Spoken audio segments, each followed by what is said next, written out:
तर नमस्कार पब्लिक, आपल्या छोट्याशा ब्लॉगमध्ये स्वागत आहे. तर आज आम्ही आलो बघा सांगली मॉलमध्ये. गेल्यानंतर पहिल्यांदा आपण कोल्ड कॉफी आणि लगेच पिझ्झा ऑर्डर केला. तेवढ्यात पिझ्झा बी आलता. पिझ्झा तिने आल्यानंतर आपण खाऊन तीन घेऊया म्हटलं.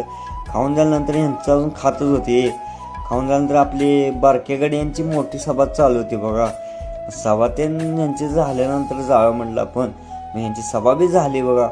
सभा झाल्यानंतर आम्ही चाललो होतो अर्जुनला टॅटो काढून तिकडं दुकानकडे, म्हणून चला म्हटलं. गेल्यानंतर आपण टॅटो दुकानवाल्याशी गेलो तर टॅटो दुकान बंद होतं. त्याला लगेच आपण कॉल लावला तर तो मला भावा 10 मिनिटं येतो, तर तुमचं काय असेल ते जेवण त्यांनी करून घ्या. म्हणून आम्ही आशीर्वाद भोजनालयमध्ये गेलो. हॉटेलमध्ये गेल्यानंतर पहिल्यांदा आम्ही बसून त्यांनी घेतलं. सर्वांनी बसून घेतल्यानंतर लगेच आम्ही बिर्याणी ऑर्डर केली. लगेच काकानं फट्ट करून बिर्याणी आणून दिली. बिर्याणी बघितल्या तोंडाला पाणी सुटालं.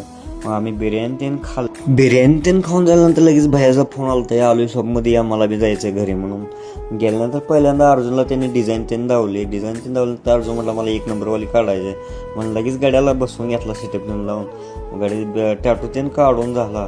काढून झाल्यानंतर म्हटलं जाऊया मित्रांनो, आपला ब्लॉग इथंच एंड करतो. आवडला असेल लाईक करा, फॉलो करा.